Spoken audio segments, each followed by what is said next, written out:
Bom dia, meus amigos. Tudo bem? Que privilégio nós podemos estar reunidos nesse sábado. Que bênção ter cada um de vocês aqui conosco. Tanto você que está aqui, fisicamente com a gente, aqui na igreja. Você que nos acompanha aqui no MJP. Eu sei que a gente ainda tem alguma dificuldade com espaço e agradeço muito o seu carinho, sua paciência aí com a gente. E a você que nos acompanha pelos nossos canais de transmissão. Nós temos gente aí de todos os lugares e de muitos lugares e eu agradeço muito a Deus por isso. E que Deus abençoe você onde você estiver. Que a mão do Senhor repouse sobre você e que a mão de Deus... O Senhor nosso Deus possa te abençoar e cuidar de você. Faltou um aviso no conjunto de informações. Amanhã de manhã, do Ministério da Família, às 9h30 da manhã, nós vamos ter um encontro aqui, uma palestra com a professora Ofélia, aqui nas dependências da igreja, 9h30 da manhã. Então, os casais, especialmente os casais, são convidados a estar conosco participando desse encontro também. Quem vai estar falando para nós hoje, pastor Sérgio Quevedo. Pastor Sérgio, ele é pastor em Boston, no estado de Massachusetts, Estados Unidos. Ele é pastor distrital ali. Na verdade, ele está numa fase de transição, então a gente tem muita semelhança aqui, né, pastor? E ele está numa fase de transição do trabalho dele. Pastor Sérgio, ele é brasileiro, mas trabalha com igrejas norte-americanas lá. E Deus tem chamado o pastor Sérgio para plantar igrejas, para levar o evangelho a pessoas que não conhecem o evangelho, e especialmente plantar igrejas num lugar onde a gente olha e fala, a igreja está morrendo. E Deus está dizendo, não, a igreja não está morrendo. O que está faltando são pregadores. O que está faltando é gente que ame as pessoas e leve esse evangelho para eles. E é exatamente esse chamado especial que Deus tem para ele. O pastor Sérgio tem plantado várias igrejas ali na região de New England. E a associação ali de New England agora está lançando esse desafio para que ele coordene todo esse trabalho. Isso aqui lá ninguém sabe, então se tem alguém de lá que está vendo isso agora, vocês não contem para ninguém isso, por favor, porque isso o pessoal não sabe ainda, mas esse é o chamado especial que Deus tem feito para ele. Ele veio essa semana para dar algumas dicas, algumas informações, ideias, para um nosso grupo de plantadores de igreja. E se dispôs a estar conosco aqui hoje para trazer a palavra de Deus. Pastor, muito obrigado pela sua presença. Eu iria traduzi-lo, mas não precisa. Bom dia, irmãos. Muito bom estar com vocês aqui. Como o pastor Paulo já anunciou, meu sobrenome é Quevedo. O padre não é meu parente. Antes que você me pergunte. Ele morreu, né? Ele morreu. Eu não vou fazer nenhum comentário sobre a morte dele. Mas eu espero que os comentários parem, né? Eu tenho muita saudade do Brasil. A maior parte da minha vida eu passei ali naquela região do nordeste dos Estados Unidos. Eu tenho muita saudade do Brasil. O que a gente fica com saudade do Brasil? O que é? O importante não é o lugar, são as comidas, isso mesmo.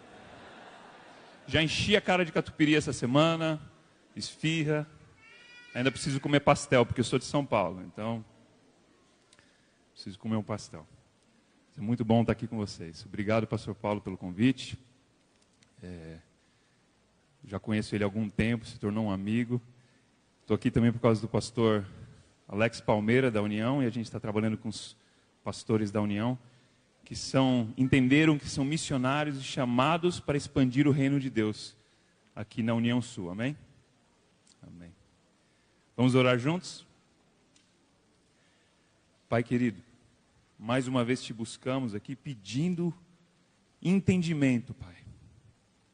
Que o seu Santo Espírito possa falar conosco através da tua palavra.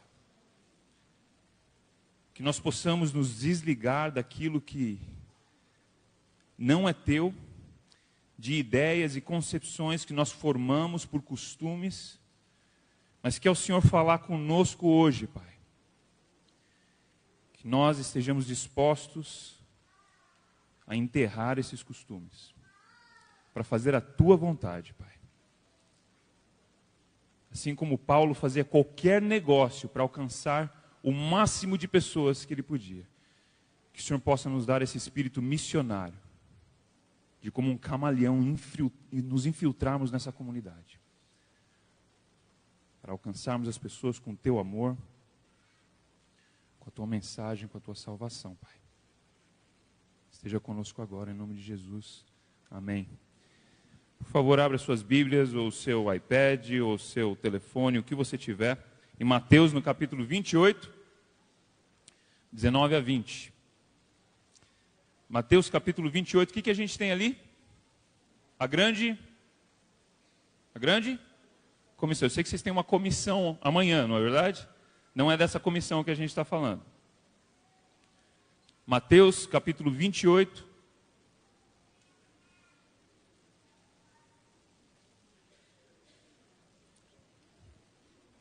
verso 19.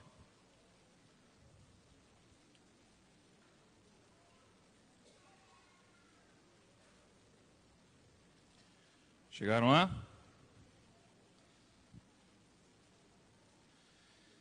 Jesus já ressuscitado. Imagine isso. Filho de Deus ressuscitado na frente dos discípulos. Qualquer coisa que ele falasse ali, vocês acham que os discípulos teriam alguma dúvida da autoridade de Jesus? Sim ou não? Claro que não. Mas olha o que ele fala, na verdade, ali no verso 18.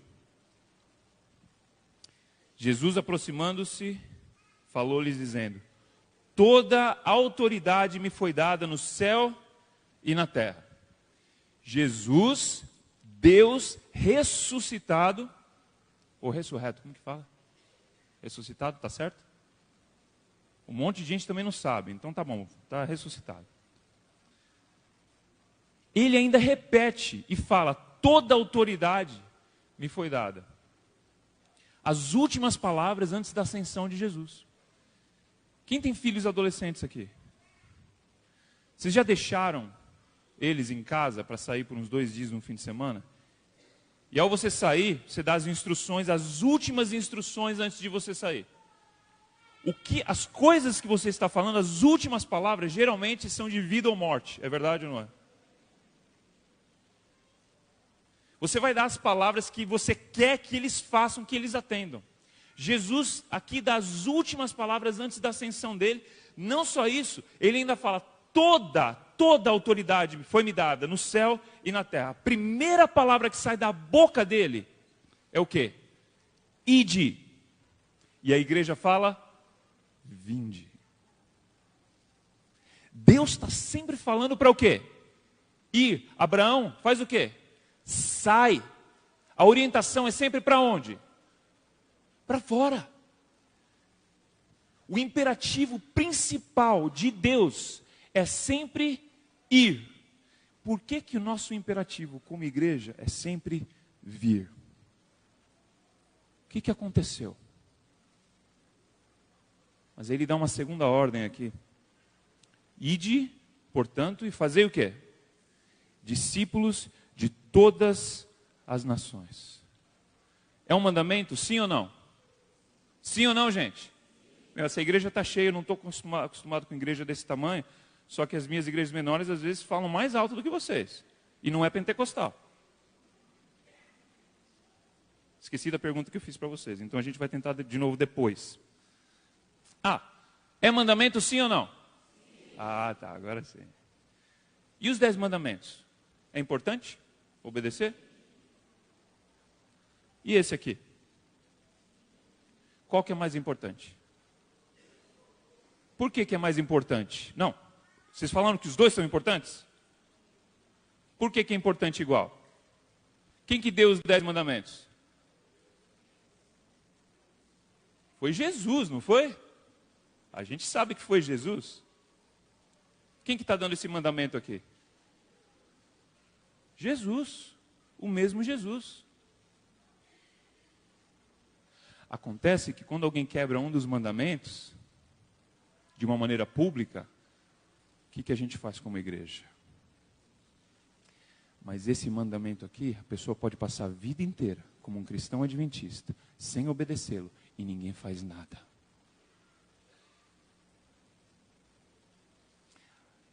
Ele fala, ide, portanto, fazei discípulos de todas as nações, batizando-os, em nome do Pai, do Filho e do Espírito Santo. Batizando quem? Os discípulos. Em outras palavras, antes do batismo, tem que ser o quê? Discípulo. O mandamento aqui é para batizar discípulo. Sabe o que discípulo faz? Discípulo vive como Jesus viveu. Discípulo ministra. Em outras palavras, o discípulo tem que estar envolvido em todas as áreas de ministério que foi dada para ele. O dom que foi dado para ele tem que ser desenvolvido. Como igreja, temos que criar oportunidades para as pessoas desenvolverem os seus dons espirituais antes do batismo. E não dar um cartão de permissão só depois que eles se batizam. Olha só o que ele está falando, só nesses versinhos aqui, gente. Olha o que ele fala no verso 20. Ensinando-os a guardar. Outra tradução diz, a obedecer todas as coisas que vos tenho ordenado. Incluindo o mandamento que ele acabou de dar. Quando a gente olha aqui, muitos falam assim, está vendo? É um ensino da palavra, tem que ensinar as doutrinas. Sim, concordo. Mas no contexto aqui, ele está falando de ensinar o quê? Obediência. Ensinar obediência. Fazer discípulo não é uma opção, é um mandamento. E vocês me disseram que é tão importante quanto os 10 mandamentos. Deixar de fazer discípulo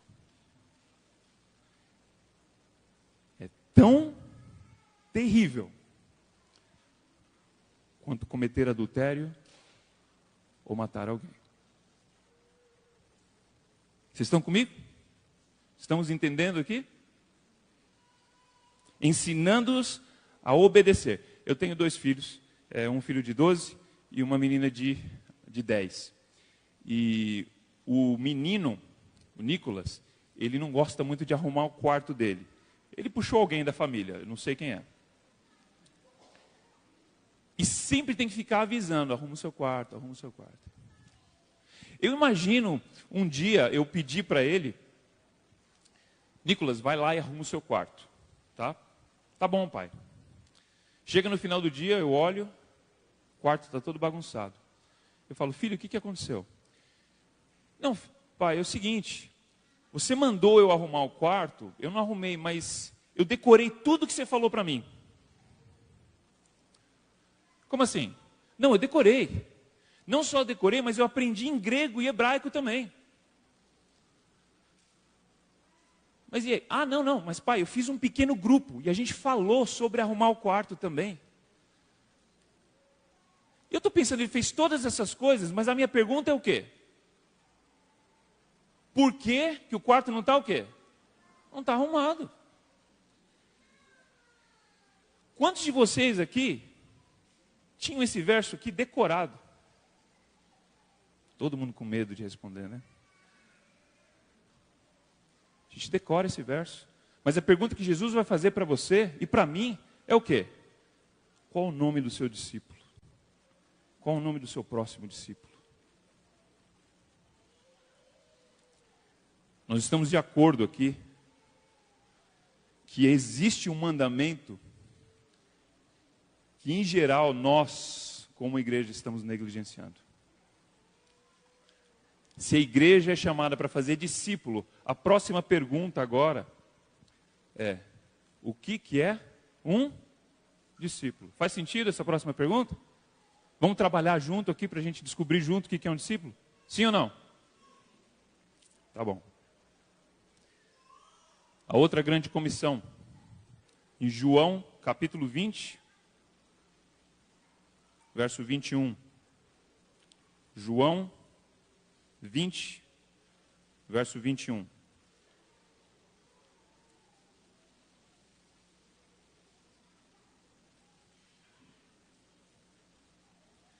Essa grande comissão aqui de Jesus, ela geralmente não é vista como uma grande comissão, mas também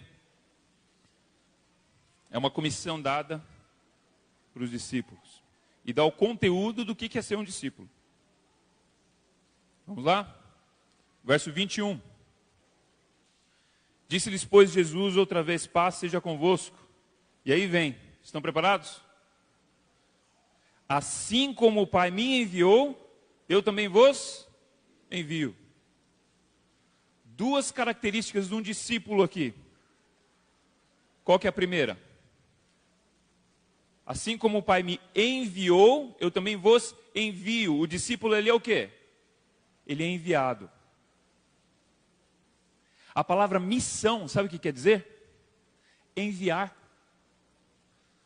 A palavra apóstolo quer dizer, sabe o quê? Enviado. A palavra enviar, e no grego diz, a raiz é de apóstolo.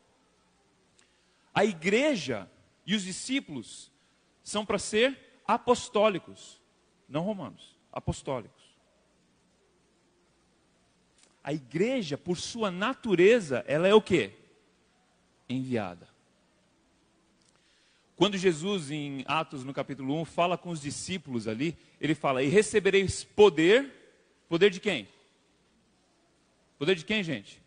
Do Espírito Santo, e vocês serão as minhas testemunhas. Aonde?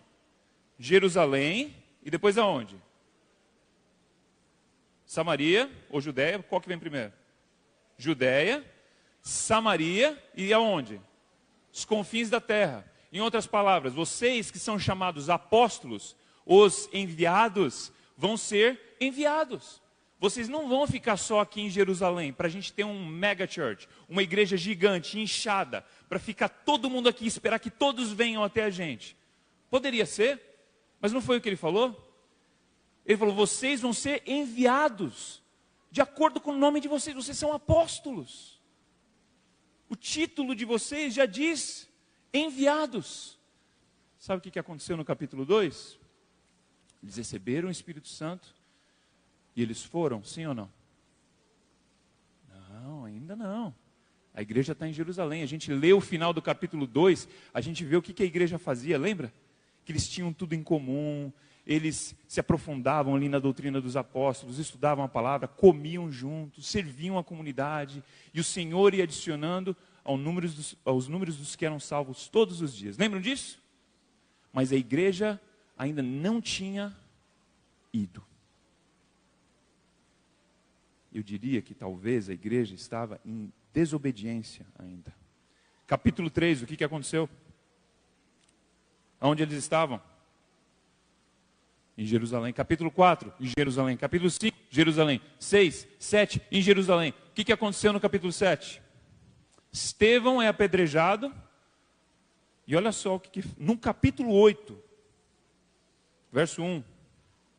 E Saulo consentia na sua morte, na morte de Estevão. Naquele dia levantou-se grande perseguição contra a igreja em Jerusalém. A igreja onde? A igreja ainda estava em Jerusalém, os apóstolos estavam ainda todos em Jerusalém. E todos foram dispersos pelas regiões da Judéia e Samaria, de acordo com o que Jesus tinha mandado eles fazer. Agora eles foram obrigados a fazer por causa da perseguição. Todos foram dispersos. É assim que o verso acaba? Com exceção de quem? Dos apóstolos. Ainda ficaram, gente.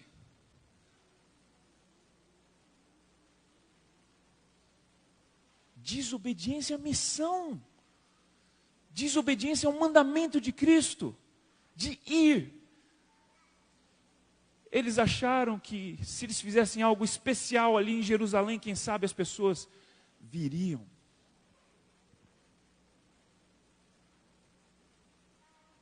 Sabe o que aconteceu com a igreja de Jerusalém?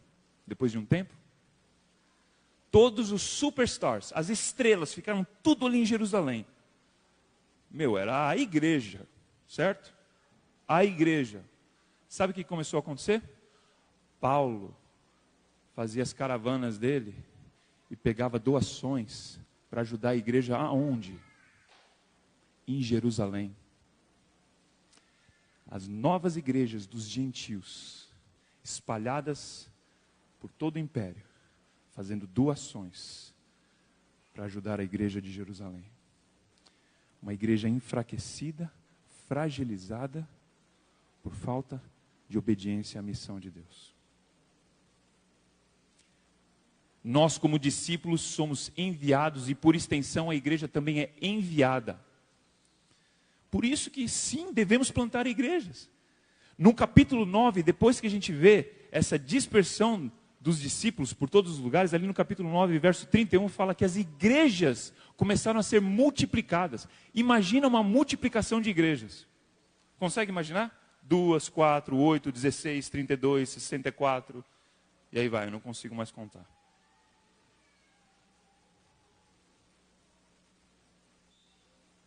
A igreja, por sua essência, ela é missionária. Quando a gente olha pessoas sendo chamadas para sermos enviadas, para serem enviadas, a igreja deve fazer o quê? Segurar? Sim ou não? Não. Devemos fazer o quê? Enviar. Uma autora que eu gosto muito, chamada Ellen White, ela disse que a todos aqueles que creem, foi incumbida a responsabilidade de plantar novas igrejas. Imagina isso? Ela não está dizendo que todos nós devemos liderar numa planta, mas no mínimo devemos apoiar um projeto de plantio. Apoiar algo que eu vi ali. É ali que está o Hope? É daquele lado? Vocês entendem o que está acontecendo ali? É pela permissão e o envio dessa igreja que vocês têm missionários aqui, ó, do lado. E eu acabei de ler uma história de transformação de uma vida por causa daquele ministério. Amém? Amém. Então a igreja ela é enviada. Segunda característica, assim como o Pai me enviou, eu também vos envio. Como você é enviado? Como? Está no verso. Assim como o Pai me enviou, eu também vos envio. Como somos enviados? Vamos lá, gente. Alguém? Vixe. Hã? Assim como o Pai enviou Jesus. Vocês estão entendendo? Ele fala, da mesma maneira que o Pai me enviou, eu também envio vocês. Em outras palavras, quem que é o modelo? Jesus. A gente tem que olhar como Jesus viveu e fazer igual. Jesus comia com os pecadores. Na verdade, ele comia o tempo todo. Na verdade, no livro de Lucas, 14 encontros de salvação em volta de comida. Ele comia o tempo todo. Em Lucas, ou ele estava indo comer, ou estava voltando de comer, ou ele estava comendo. Mas ele andava bastante, tá, gente? Ele caminhava bastante. O discípulo tem que estar comendo com as pessoas? Sim ou não? Claro, tem que estar comendo com os vizinhos, abrir as portas da sua casa. No seu trabalho, em vez de comer na frente do computador, compartilhar aquele momento com alguém. Se você é discípulo de Jesus, você é enviado assim como o Pai enviou Jesus. A outra coisa, o Pai enviou o melhor que o céu tinha para oferecer. Quando a gente envia aquilo que a gente tem de melhor. A gente não envia o bagaço. A gente não envia o que está sobrando. A gente envia os melhores. Ah, mas vai faltar aqui. Quem edifica a igreja, quem cresce a igreja é Jesus. Ele fala, eu vou edificar a minha igreja. Crescimento de igreja é problema dele. O nosso problema é ser enviado e enviar. Assim como o Pai me enviou. Como que Jesus foi enviado? João 1,14, o que diz ali? Pode ir para João 1,14.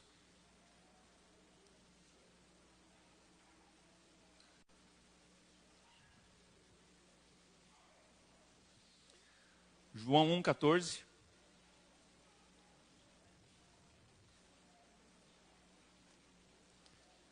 Ali diz, e o verbo se fez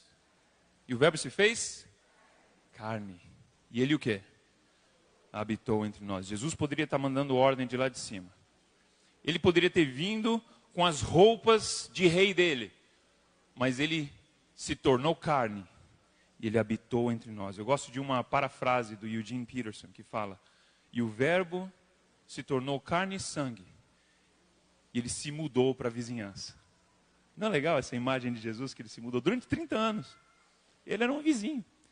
Sabe o que ele fazia? Ele se misturava com as pessoas. Ele fazia amizade com as pessoas, mostrando simpatia por elas. Ministrava as necessidades deles. Ganhava a confiança deles. Aí quando ele chegava para alguns pescadores que estavam pescando, falou, segue-me. O que os caras faziam? Largava tudo e seguia. Existe uma sequência. E antes do segue-me, existe uma palavra, um verbo ali. Na verdade não é um verbo, não é um pronome. Confiança. É pronome? Não. Como que chama?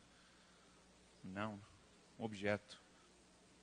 Não devia ter começado a falar de português aqui agora, né? Confiança vem antes do segue-me. Às vezes a gente atropela tudo, não é verdade? É o método de Cristo. Foi assim que ele foi enviado. Então o discípulo ele é enviado, certo? Missão quer dizer o quê? Ir, que nem vocês foram. Eu gostei muito do que você falou. Você falou, a gente pode sair da missão, mas a missão nunca sai da gente. É a essência, é o DNA de Deus.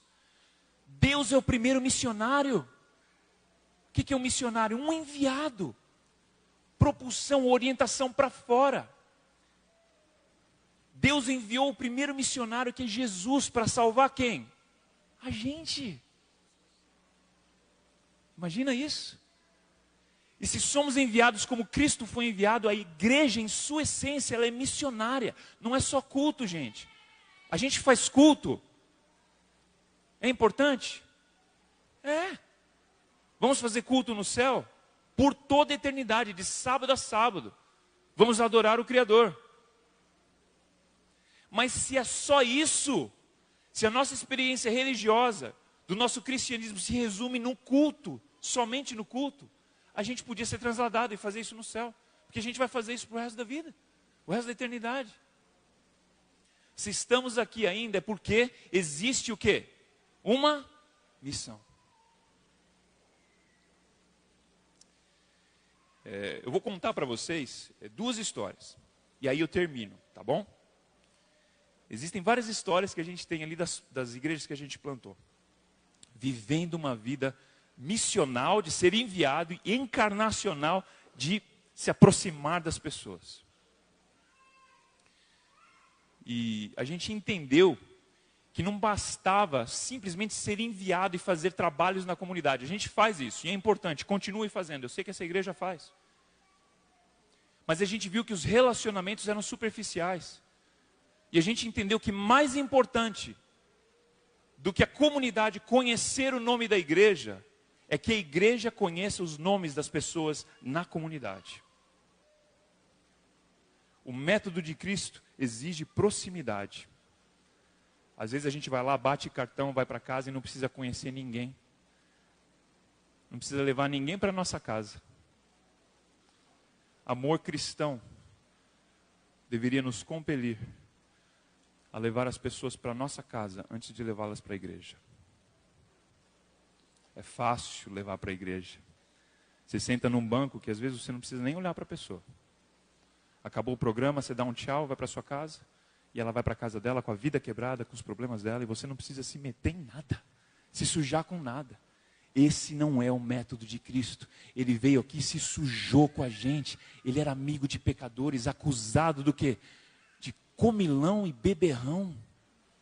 Não porque ele era, mas porque ele estava junto e misturado com esse tipo de gente. Então vou contar para você duas histórias. São duas histórias que eu carrego comigo porque elas exemplificam esse conceito. Um casal da primeira planta, da primeira igreja que a gente plantou, eles entenderam que eles foram chamados para abençoar e se misturar com a comunidade, com a vizinhança deles, com os vizinhos deles. O Domingo e a Shannon foram para casa um dia e falaram: o que a gente vai fazer para a gente ser uma bênção para essas pessoas? Lembra que Jesus abençoava as pessoas? Ele comia e ele abençoava as pessoas. Se a gente vai imitar Jesus, tem que abençoar também. Eles oraram e a Shannon teve uma ideia. Vamos fazer um bazar aqui na nossa casa. O americano consome bastante coisa. E depois, todo ano, tem um monte de tranqueira que eles vendem por preço de banana. Aqui o pessoal não consome bastante não, né? Não, né? Que o pessoal é mais consciente. Que bom. Lá o pessoal é bem materialista. Aqui não tem isso. Aleluia.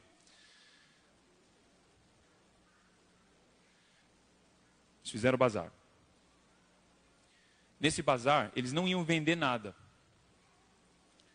O que eles decidiram fazer? Eles iam doar as coisas. 3 adolescentes na casa que não gostaram muito da ideia. A gente vai doar as coisas daqui de casa. Gente, isso daí é meio questionável, né? Vocês já participaram de um bazar dessa maneira? Quem já participou? Eu nunca participei. Se você souber de algum, me chama. As pessoas começaram a vir, aparecer ali. Perguntava quanto que era uma coisa, eles falavam: você quer? Quero. É seu, pode levar. A pessoa perguntava: ok, mas por quanto? Não, é seu. As pessoas tinham dificuldade de entender o que estava acontecendo ali. Naquela tarde, um casal chegou ali, e o Lewis e a Jessica. E o Lewis foi direto para um caiaque, que ele sempre quis ter um caiaque. E ele perguntou: quanto que é esse caiaque aqui? Ele falou: você quer? Quero. Mas por quanto? Depende do preço. Ele falou: não, é seu. Ele falou: obrigado. Mas ele é meu por quanto? Não. Pode levar, eu estou dando para você. Tá bom, você está dando para mim, mas por quanto que você está dando para mim? Não faz sentido. Se você imitar Cristo, se você se tornar um abençoador, as pessoas vão começar a fazer pergunta. Ninguém vai entender o que está acontecendo. Por isso que Pedro fala, somos chamados para abençoar. 1 Pedro 3,9. Depois no verso 15 ele fala: estejam sempre preparados para dar resposta da esperança que vive dentro de vocês. Se você viver dessa maneira, as pessoas vão fazer pergunta e você vai ter que dar resposta.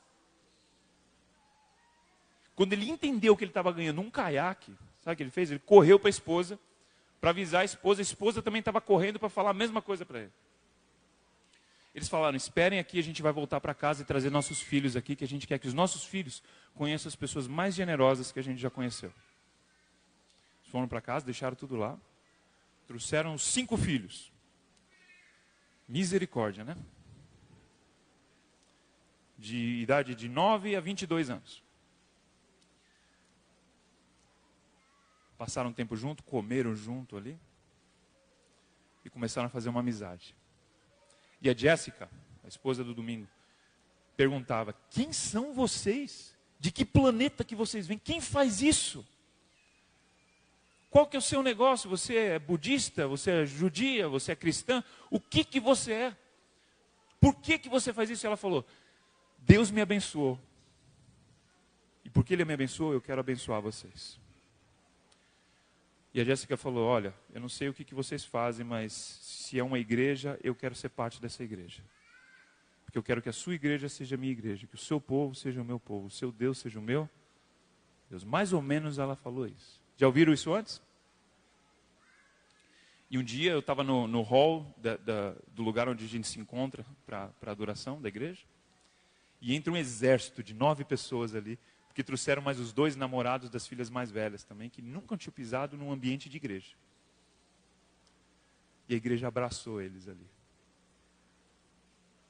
A gente se misturou com eles, fez amizade com eles, supriu as necessidades deles, ganhamos a confiança. E sabe o que começou a acontecer? Eles começaram a fazer pergunta. Primeira pergunta: por que não tem carne nesse almoço de vocês aqui? A gente começou a explicar: não, é porque a gente acredita que o nosso corpo é o templo do Espírito Santo. Mal estava respondendo, perguntou, mas por que a gente está aqui de sábado? Por que a gente começou a querer explicar, ela já fez uma outra pergunta, e aí a pessoa que estava conversando com eles falou, por que a gente não se junta para fazer o quê? Estudar a Bíblia. Na casa deles. Começamos a estudar a Bíblia. Mas eles entenderam que o chamado deles era para abençoar, se misturar com as pessoas. E o Lewis, ele gosta de juntar tranqueira, por isso que ele parou naquele bazar lá, né? E ele montou 2 geradores, colocou no porão. A Jéssica ficou louca da vida, né? Por que você está fazendo isso? Ele falou, a gente precisa poder abençoar a nossa vizinhança se acabar a energia. Dito e feito, 1 mês depois passou uma ventania lá, a cidade ficou sem energia por 5 dias. Só ele tinha luz na rua dele. Ele literalmente era a luz do mundo na rua dele. E ele começou a passar as extensões da casa dele para as casas da vizinhança. Os que não podiam alcançar a extensão, ele abriu um quarto da casa dele para carregarem computador e telefone. 2 freezer no porão, para as pessoas trazerem carne, comida, para não estragar. Um pedacinho do reino de Deus, do reino dos céus, ali naquela vizinhança. Começaram a trabalhar com as crianças da vizinhança, fazendo uma fogueira com comida ali. Eles vinham ali, saíam, paravam de fazer arte na rua, fazer coisa ruim, mexer com droga, e ficavam com eles ali, com 15, 20, 30, 40 jovens e crianças ali no quintal deles. E eles conversavam, começavam a contar algumas histórias da Bíblia, nem sabia, ouvia no fim de semana e contava para eles ali. Não eram pessoas religiosas, contavam as histórias, tudo errado. A Arca de Moisés e etc.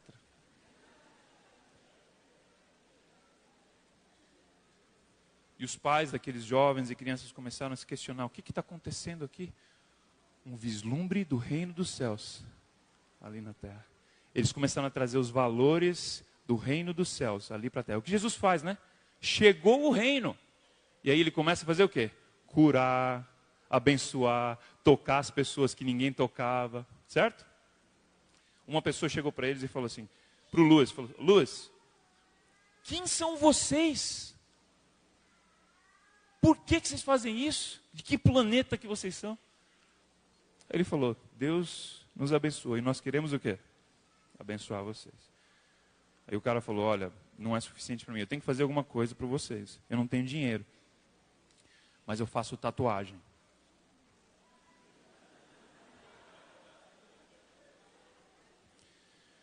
E o Lewis está me contando isso depois da escola sabatina. E naquele momento, imediatamente eu comecei a jejuar. E ele falou assim, olha aqui, pastor.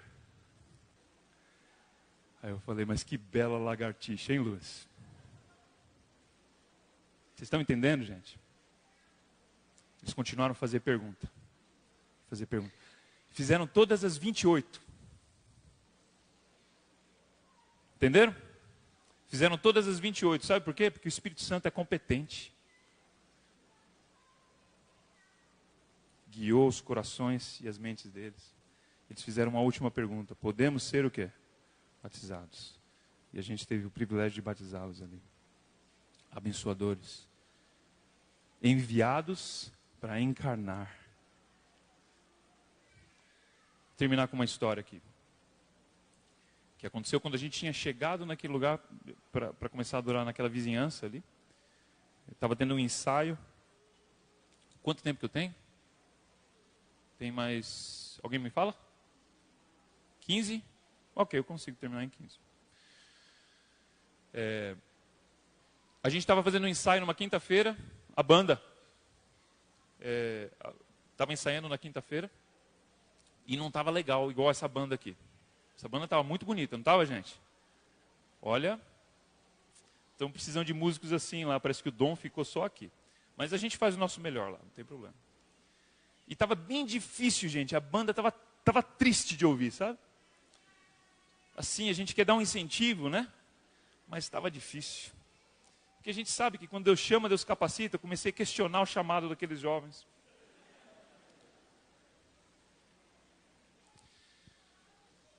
O rapaz da guitarra falou assim, eu preciso de uma chavinha L.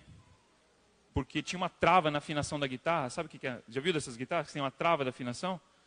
E afinou tudo que dava para afinar, precisava destravar para poder afinar a guitarra. E estava óbvio que precisava afinar aquela guitarra. Falou, pastor, vai pegar uma chavinha L, por favor. Falei, tá bom, eu saí ali. Em vez de ir para a loja, eu pensei assim, quem sabe é uma oportunidade de eu conhecer os vizinhos aqui, né? E começar a me relacionar com eles, naquele local. Perguntei para algumas pessoas que estavam ali na rua, ninguém sabia de chavinha nenhuma, ninguém tinha. Até que eu cheguei numa mulher que estava toda estressada com o filho, gritando com o filho, quase batendo, o menino derrubou o galão de leite no chão. Eu já comecei a sair, ela falou, o que você quer? Eu falei, não, agora fala que eu parei. Eu falei, não, eu estou precisando de uma chavinha L para consertar uma guitarra, mas não tem problema não. Não, ó, vai naquele prédio ali, tem um músico ali chamado Sean. Pergunta para ele que ele vai te ajudar. Tá bom, obrigado. Entrei no prédio, a porta estava aberta, destrancada. Depois eu descobri que essa porta nunca fica destrancada. Procurei no diretório ali a lista dos moradores, dos nomes, e só tinha sobrenome. Falei, o que eu vou fazer, né? Subi o primeiro andar e bati na primeira porta. Alguém veio até a porta, não abriu e falou, o que você quer? Falei, nossa, esse pessoal está de mau humor nessa vizinhança aqui hoje, né? Falei, não, eu estou procurando o Sean. O que você quer? Eu estou ali com um grupo de igreja, ali perto, na rua, estava gaguejando, não sabia nem como falar, eu estou precisando de uma chavinha L, uma ferramenta, uma chavinha L, para arrumar uma guitarra. Quando eu falei a palavra guitarra, ele abriu a porta e falou, oi, eu sou o Sean. Falei, oi Sean, tudo bem? Então, estou precisando dessa chavinha L. Ele falou assim, ó, não tenho chavinha L nenhuma, mas eu tenho uma guitarra e eu posso tocar para você.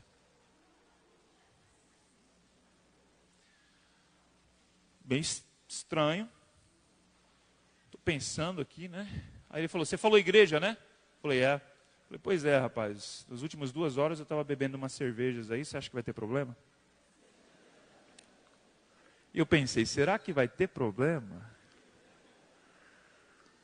Pensei, ele não vai estar dirigindo o carro, então isso não vai ser o problema. Mas o problema é a minha mentalidade, um lugar santo e trazer uma pessoa pecadora. Um lugar limpo, trazer uma pessoa imunda. E eu lembrei que depois que Jesus falou que nenhuma pedra ia ficar sobre pedra, lembra do templo? Que agora o nosso corpo é o templo do Espírito Santo. Não existe mais prédios, estruturas santas. Quem que é santo agora? Aonde está o templo? Nós somos o templo do Espírito Santo. Esse lugar agora, ele é santo, sabe por quê? Não por causa do prédio, mas porque existem pessoas nesse lugar cheias do Espírito Santo. Amém? E veio a voz, a única voz. Gente, isso passou durante os 5 segundos, tá? Não deixei ele esperando todo esse tempo, não. A voz que veio, que é realmente a que importa, é o que Jesus falaria para o Sean agora? O que você acha que Jesus falaria para ele agora? Falei, Sean, vamos embora. Let's go. Ele falou, beleza. Entra aqui que eu preciso arrumar umas coisas e a gente já vai. Ele entrou, fechou a porta, 2 trancas. Plac, plac. Falei, pronto, esse cara vai me estuprar aqui dentro agora.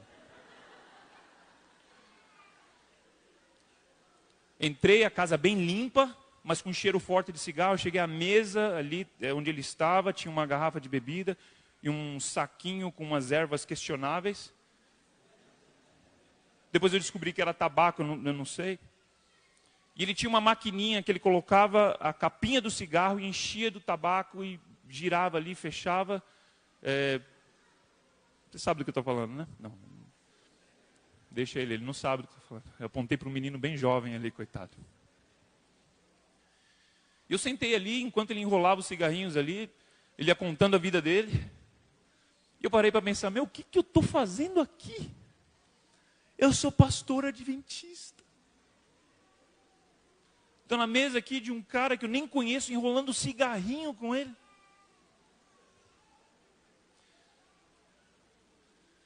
Ele começou a falar, cara, ele começou a desistir. Ele falou, não posso ir lá. Não posso. Olha, minha vida está zoada, minha vida é quebrada. Eu não posso ir lá com gente como vocês.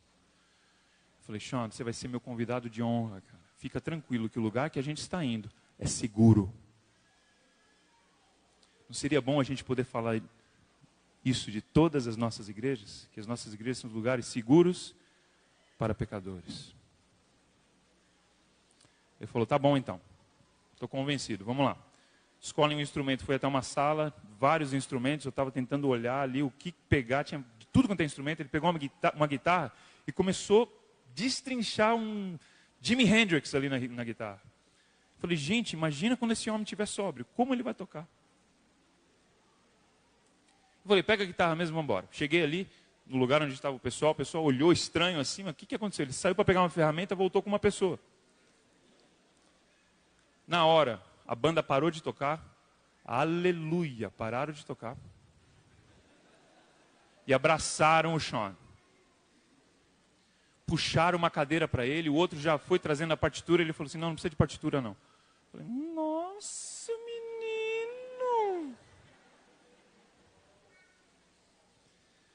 Tocou e tocou bonito. De repente a banda estava bonita. Olha isso. O cara da sonoplastia falou assim, pastor, não sei se o que você fez é ilegal, se é legal, mas está dando certo. Ele tocou com a gente ali naquela noite. Acabou o ensaio, ele ficou mais umas 2 horas conversando com o pessoal.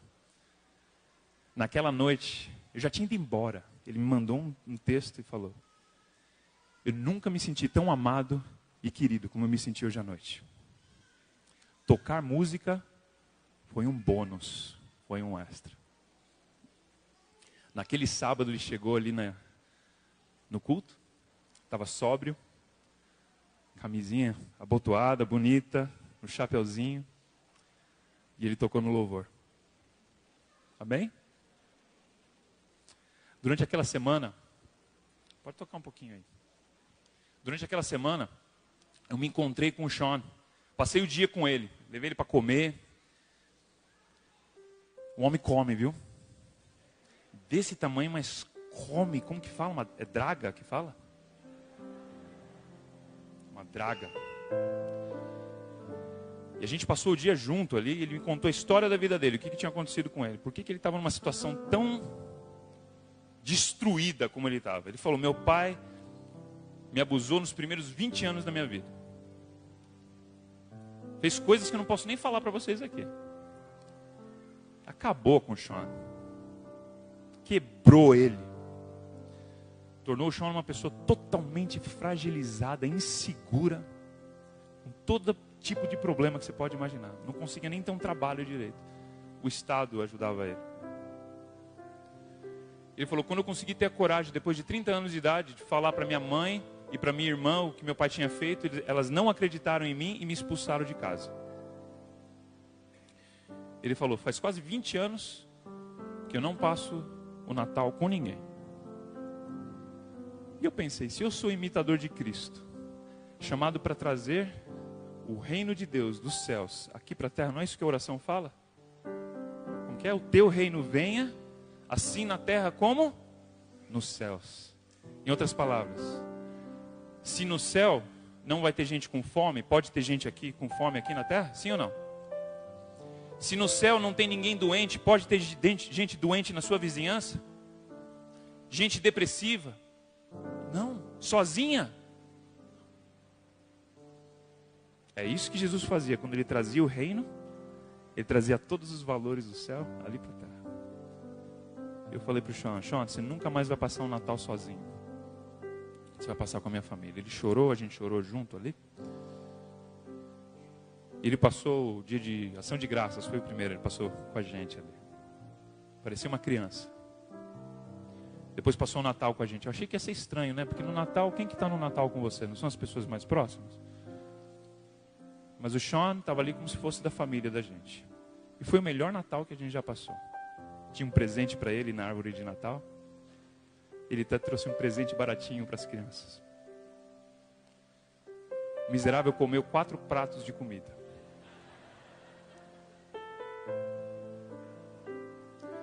Ao levar ele para casa naquele dia, não entramos no carro, eu olhei para ele, ele estava com lágrimas no rosto. Ele falou, Sérgio, nem sei te dizer quando foi a última vez que eu me senti parte de uma família. Eu falei, Sean, você tem família agora?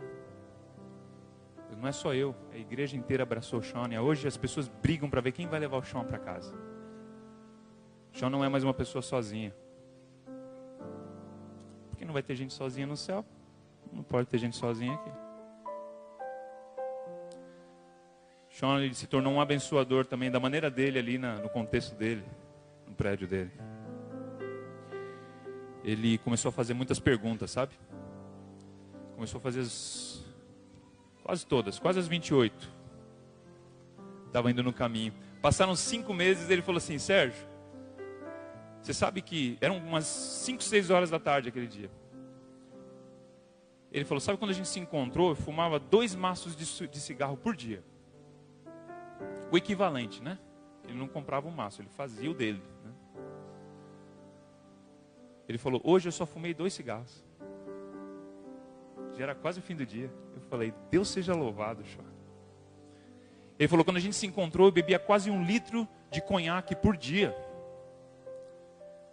Hoje eu estou bebendo uma cerveja dia sim, dia não. Eu falei: Deus seja louvado, Sean. Quando que foi a última vez que você falou Deus seja louvado para uma pessoa bebendo cerveja dia sim, dia não? O Espírito Santo é competente. Nós somos chamados para ser enviados e encarnar. Se nós formos fiéis e obedientes a esses chamados de fazer discípulo da maneira que Jesus fez, o Espírito Santo vai ser fiel e competente de fazer a parte dele. Ninguém nunca pediu para ele parar de fumar ou beber. Tem problema falar? Não. Mas não precisou. Passaram mais alguns meses e ele falou: Sérgio, olha, esse corpo que Deus me deu, que eu nasci nele, não está dando mais. Eu não tenho mais para onde ir, cheguei no limite. Eu preciso nascer de novo. Eu não consigo mais ir adiante. Eu preciso da última corrente ser quebrada. Eu preciso nascer de novo. Eu falei para ele: cara, tem um nome isso daí. É o quê? Batismo. Expliquei para ele o que significava. Ele falou: você pode, por favor, me batizar? Eu falei: claro, vai ser o prazer, o privilégio da minha vida. E a gente batizou o Sean no dia 20 de maio de 2017. Amém? Hoje o Sean, ele é uma pessoa um pouco mais segura. Sóbrio. Não é mais uma pessoa sozinha. Tem muito ainda para caminhar. Mas se tornou um discípulo de Jesus. Amém? Deus está chamando você hoje para fazer o mesmo. Discipulado não é um programa.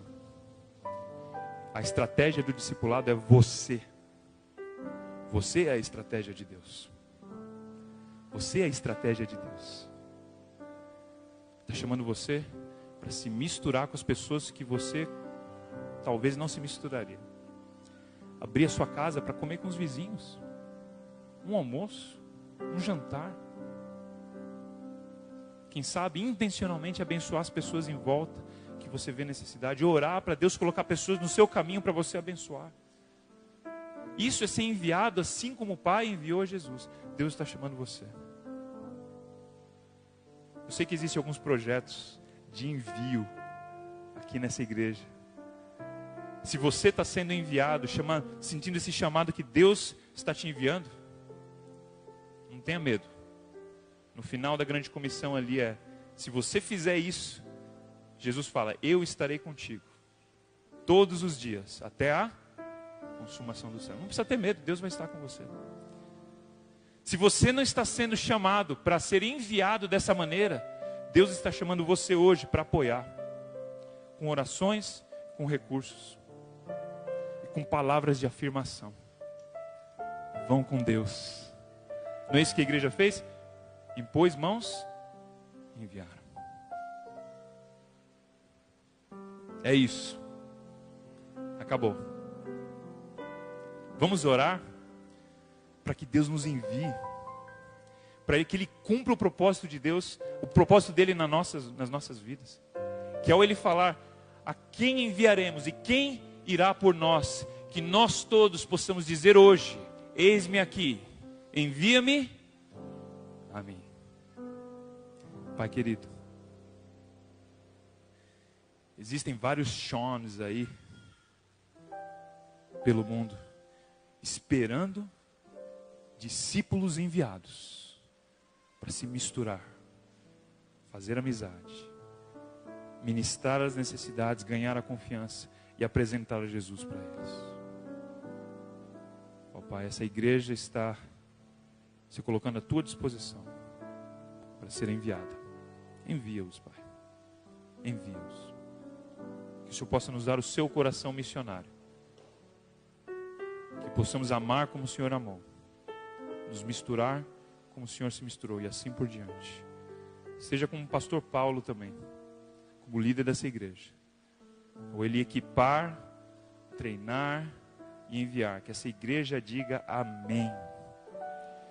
Que essa igreja diga amém aos missionários. Que essa igreja diga amém àqueles que estão sendo enviados no terreno vizinho ou do outro lado da cidade. Que essa igreja seja uma plataforma de envio de missionários. Eu oro em nome de Jesus. Amém.